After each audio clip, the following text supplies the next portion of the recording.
दोस्तों, एक व्यक्ति बेहद गरीबी की तंगहाली में अपना जीवन गुजार रहा था। तभी उसके साथ में कुछ ऐसा होता है कि वह एकदम से अमीर बन जाता है और अमीर बनते ही उसका सब कुछ अचानक से बदल जाता है। अपना लाइफ स्टाइल बदलना हो, वह अपने दोस्तों के साथ इधर उधर घूमने लगता है और उसे अपनी ज़िंदगी में किसी प्रकार की कोई रोका टोकी नहीं थी और रोका टोकी उसको बिल्कुल पसंद भी नहीं थी। यहाँ तक कि वो बदल जाता है कि वो अपनी पत्नी को भी बदल लेता है और उसको घर से भगा लेता है और उसके बाद में अपने तरीके से अपनी ज़िंदगी वो जीने लगता है। पत्नी को 3 सालों का रिश्ता था, वो ख़त्म कर देता है। लेकिन दोस्तों, इसके बाद में वह अयोध्या घूमने के लिए चला जाता है। इसके साथ ही कुछ ऐसा होता है जिसको सुनने के बाद में आप भी कहेंगे, क्या ऐसा भी वापस हो सकता है? दोस्तों, एक बहुत ही रोचक कहानी है, बहुत ही इंटरेस्टिंग कहानी है। आइए इस कहानी को पूरी जानते हैं इस वीडियो में। लेकिन वीडियो में आगे बढ़ने से पहले वही रिक्वेस्ट कि आप वीडियो को प्लीज़ एक बार लाइक करें, आप हमारे पेज को फॉलो करें, आप हमारे चैनल को सब्सक्राइब करें। प्लीज़ एक बार आप इस वीडियो को शेयर करें ताकि मेरा हौसला बढ़ता रहे। ये दोस्तों कहानी उत्तर प्रदेश के अयोध्या की है। एक लड़का जिसका नाम बजरंगी होता है, वह लड़का अपने पत्नी के साथ में बहुत ही गरीबी और तंगहाली में अपना जीवन व्यतीत कर रहा था, गुजार रहा था। दिहाड़ी मजदूरी का वह काम करता था, बिजली विभाग में काम किया करता था। लेकिन काम करते करते वह ठेकेदार बन जाता है। खंबा रोपना, खंबा गड़वाना, तार खींचवाना, इलेक्ट्रॉनिक सप्लाई करना, ऐसा कुछ बड़ा ठेकेदार बन जाता है। और जिसके बाद देखते ही देखते वह अमीर बन जाता है। अमीर बनने के बाद में पूरे परिवार वाले, पूरे रिश्तेदार तो खुश होते हैं, लेकिन उसके दिमाग में कुछ और ही फितूर चल रहा था, यानी कि उस लड़के के दिमाग में। दोस्तों, वह अपनों को ठुकराना शुरू कर देता है, अपने हिसाब से ज़िंदगी जीने का वह फैसला करता है।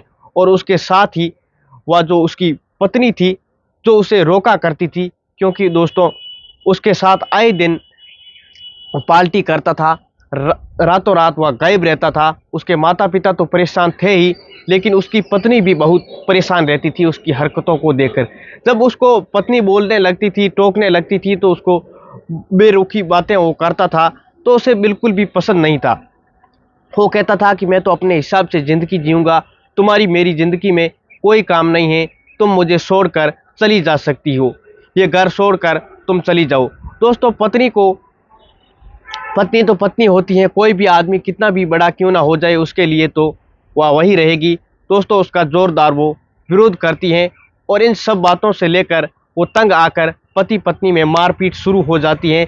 उसके बाद में उसकी पत्नी, जिसका नाम महिमा होता है, वह हार मान लेती हैं।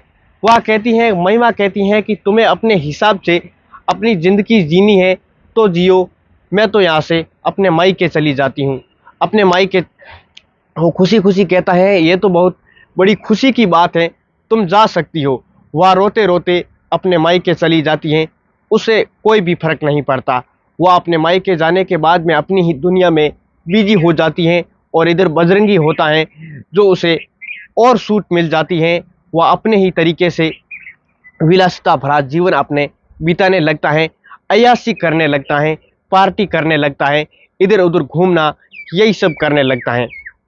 इधर महिमा है जो अपने मायके जाती हैं, तो उसका मायका है जो इतना अमीर तो था नहीं, उसका मायका फैजाबाद में है। इसका मायका होता है, इसके माता पिता होते हैं, वो मायके में जो छोटे छोटे भाई बहन होते हैं, वो वहाँ पर जाने के बाद में उसका गुजारा कैसे हो, इसके बारे में वो सोचने लगती हैं। तो उसके गांव से कुछ औरतें होती हैं जो सुबह सुबह अयोध्या जाया करती थी और उसके बाद में शाम को वो वापस घर लौट के आया करती थी। तो महिमा है जो, उसने एक दिन उनसे पूछा कि तुम लोग कहाँ पर जाती हो? तो उन्होंने कहा कि हम लोग अयोध्या जाते हैं, वहाँ पर बहुत सारे भंडारे लगते हैं, बहुत सारा खाने का आयोजन होता है, हम वहाँ पर भंडारे का खाना बनाने का काम करते हैं, इसके लिए वहाँ हम जाते हैं, हलवा पूरी, खीर पूरी वगैरह बनाने जाते हैं, प्रसाद वगैरह की पैकिंग करने जाते हैं, तो इसलिए हम लोग वहाँ पर काम पे जाते हैं। और महिमा कहती हैं कि बहन, हमें भी ऐसा कोई काम दिला दो ताकि हमारा भी गुजारा हो सके, हमारा भी पेट भर सके। तो वो महिलाएं उस लड़की से कहती हैं कि कोई बात नहीं, तुम भी चलो, 400-500 रुपये मिल ही जाते हैं, इसके अलावा जो भी है खाने का सामान भी मिल जाता है, तो कोई दिक्कत नहीं है। तो उसके बाद में अगले दिन जो महिमा थी वह भी अयोध्या के लिए रवाना हो जाती हैं, अयोध्या चली जाती हैं और भंडारे में काम करने लगती हैं। अब वहाँ जाने के बाद में एक ठेकेदार होता है जिसका नाम होता है विनोद पांडे, उसके पास में वह काम करने लगती हैं।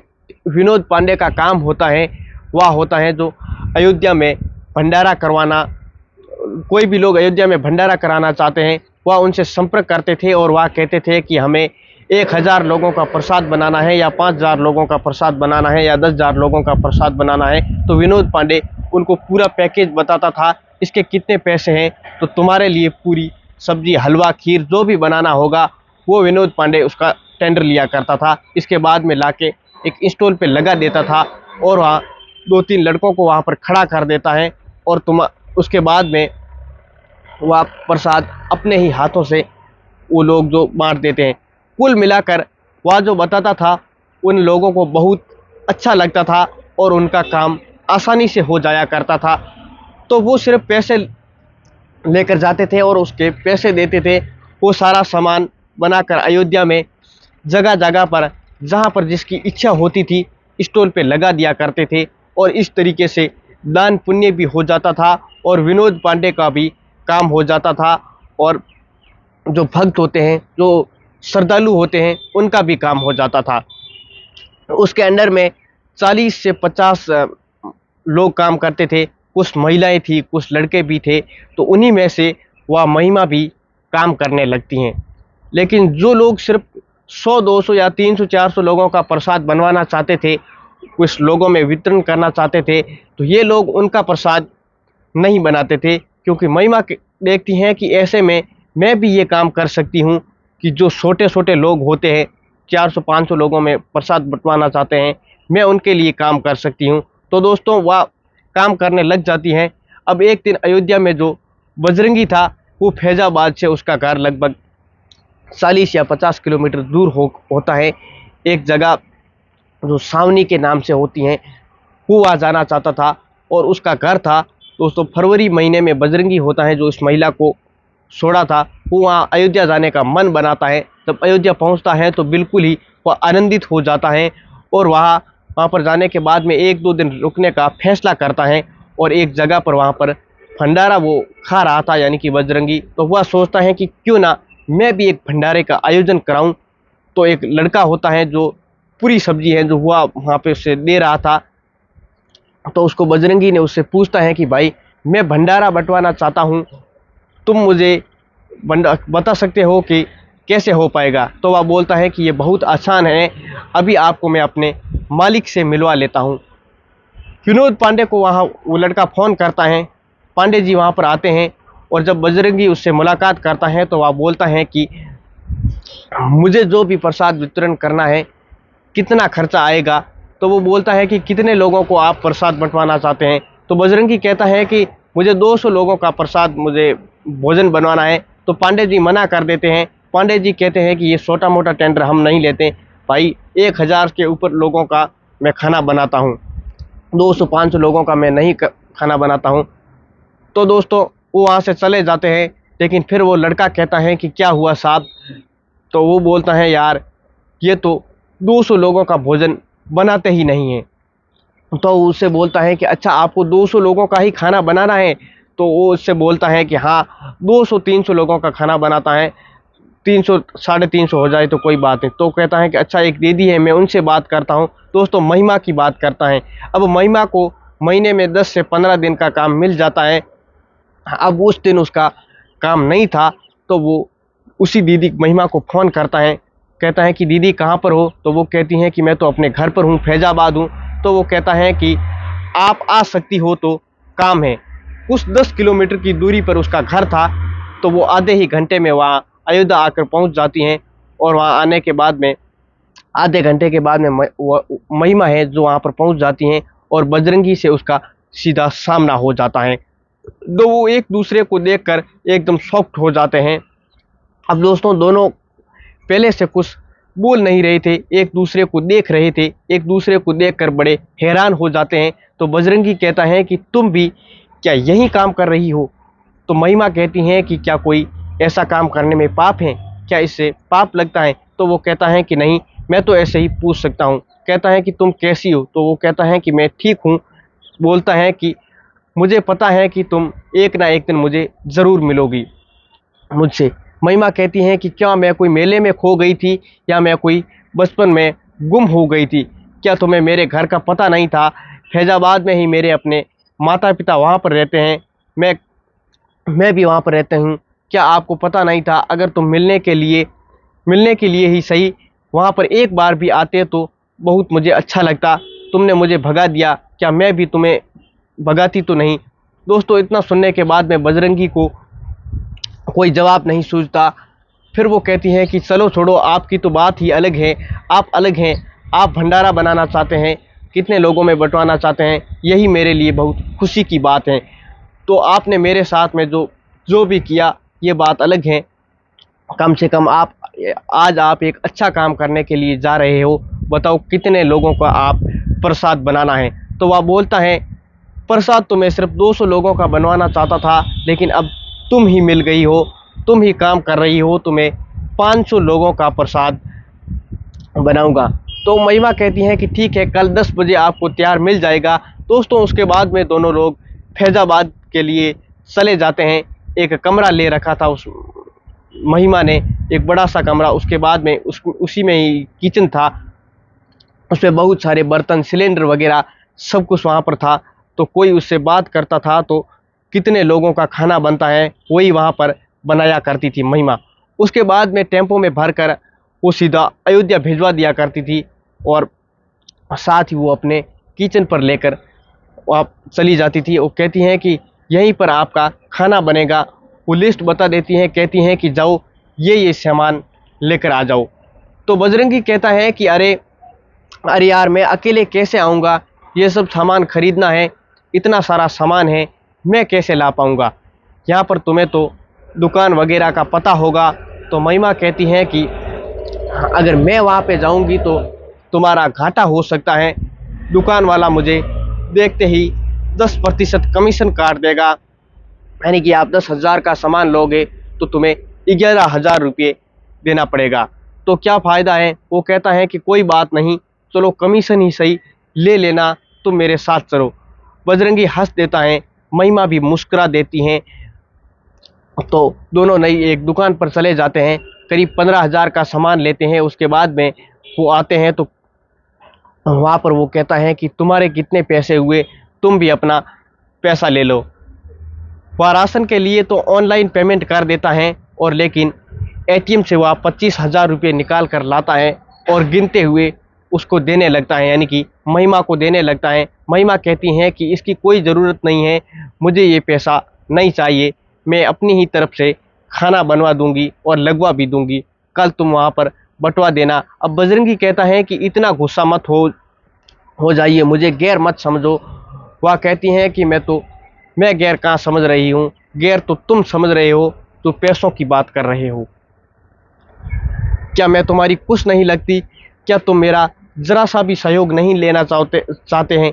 इसे अब दोस्तों, इसके बाद में जो बजरंगी था उसके आंखों में आंसू आ जाते हैं, और उसका यानी कि महिला का हाथ पकड़ लेता है और कहता है कि तुम्हें अभी मैं अपना ही समझता हूँ, मुझसे बहुत बड़ी भूल हो गई है, अब वापस मैं तुम्हें लाना चाहता हूँ, मुझे माफ़ कर दो।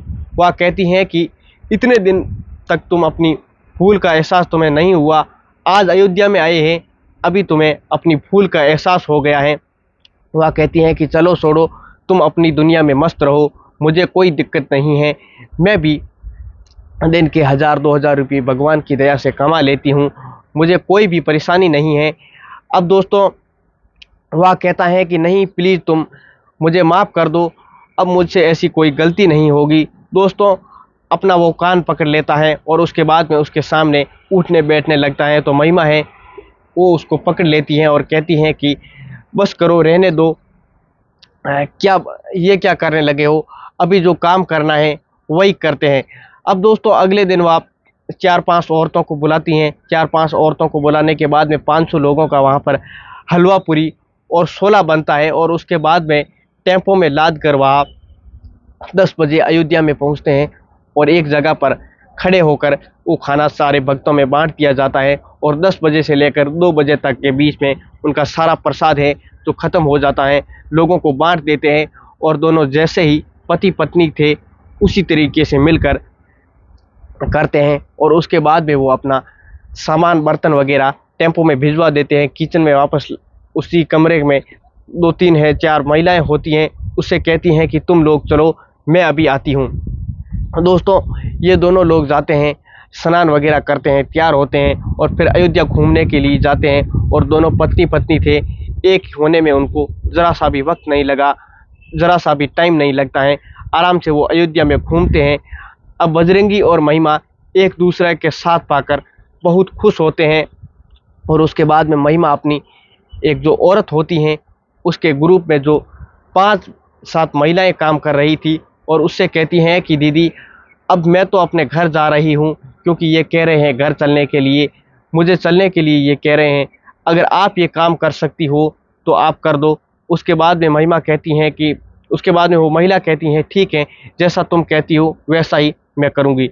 अब दोस्तों, उसके बाद में बजरंगी और महिमा अपने घर पर वापस चले जाते हैं छावनी पे, जहाँ उसके सास व ससुर देखकर उसे बहुत खुश होते हैं, क्योंकि वह लगभग 1-1.5 साल के बाद वापस आए थे। 1-1.5 साल का वनवास काट कर वापस आए थे। आखिरकार बजरंगी महिमा का अयोध्या में मिलन होता है, और उसके बाद में अपने वो घर जाते हैं, तो खुशी खुशी दोनों रह रहे थे। दोस्तों, यही कहानी आपको कैसी लगी आप कमेंट करके हमें ज़रूर बताइए, और ज़रा सी भी अच्छी लगी हो तो वीडियो को एक बार लाइक कर दीजिए, आप हमारे चैनल को सब्सक्राइब कर दीजिए। हाँ, प्लीज़ एक बार इस कहानी को आप शेयर करना ना भूलें। धन्यवाद।